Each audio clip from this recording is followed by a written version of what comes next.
Senator Harry Reid's pet project is back on the congressional agenda. The DREAM Act proposes giving legal status to undocumented young people who've entered the U.S. as children. But if this bill passes, will it open the door to other illegal immigrants? We're joined by Democratic Congressman Jared Polis of Colorado. He recently urged Congress to pass the DREAM Act. Also with us is Boris Epshteyn. He's a GOP strategist and a legal immigrant who came here from Russia as a child. Gentlemen, good morning.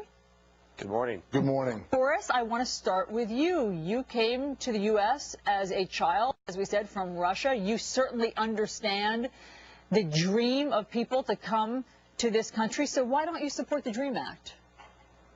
Well, that's right. We came over in 1993 with my whole family. We went through the whole process, the background checks, the waiting period, the security, and then we came over here and, through the process are now proud citizens of this country. Now, I feel, and legal immigrants, I think, generally feel, that if we went through the process that is there, why do others get to skip the line? Okay, that's a fair question. Congressman Polis, can you answer that? Yeah, and this bill is not about those who violated the law, those who are accruing illegal status here. It's about the kids who didn't have any say over whether they were brought here. If you're 2 years old or 4 years old, you don't get to have a say in whether your family moves illegally to another country. If a 2-year-old accidentally pulls the trigger on a gun and kills somebody, that 2-year-old doesn't spend a lifetime in prison for murder. So this is giving those kids who are brought here, and by the way, the very Americans we want, people who get college degrees, people who serve in the military, this allows them a route to have the proper status and someday earn their citizenship 12, 15, 20 years down the road. Well, to your point, let me share a statistic that's interesting with both of you. According to the Commerce Secretary, Gary Locke, 65,000 illegal students graduate from our publicly funded schools each year. Then they can't get jobs because of their illegal status. So, Boris, I would just ask you, I mean, we've invested in all of these students. Why not capitalize on that investment?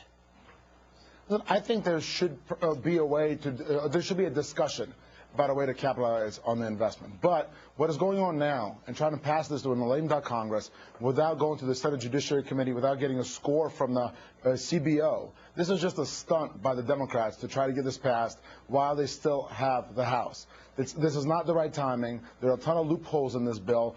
Criminals can get benefits, and it hasn't been enough. Now, if it is studied and there is a true bipartisanship on this issue, then I think there probably is a solution to be reached. But right now, there hasn't been enough work. And we've seen this with the Democrats over the last 2 years. We saw it with the stimulus. We saw it with the Obamacare, where the bills were not read, they were not worked over enough, and then what was passed was not a good and fruitful bill. Congressman Polis, it does not sound as though there are enough votes, at least in the Senate, to pass this DREAM Act before the new year or even into the new year. Well, first of all, this is a bipartisan bill. We have several Republican co-sponsors in the House. It has been scored by the Congressional Budget Office. Will save taxpayers $1.7 billion. Look, we've spent taxpayer money educating these young people who are here illegally. We've invested in them. What a great welfare program for the rest of the world if after we invested them, we send the fruits of our labor overseas where, by the way, they don't know anybody and frequently they don't speak the language. Let's capitalize on it here. Make sure they pay American taxes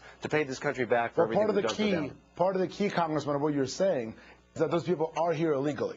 And it does not make sense to me, and it doesn't make sense to illegal immigrants across the country to benefit those who are here illegally. Now, can we capitalize on those people? Yes. But does it have to be by giving them 6 years in this country through residency and then only ask them to serve for 2 years or go to school for 2 years? No, I think that is too easy. Also, why is the maximum age 29? I think 29 is way too old for this sort of program. You're talking about 2-year-olds.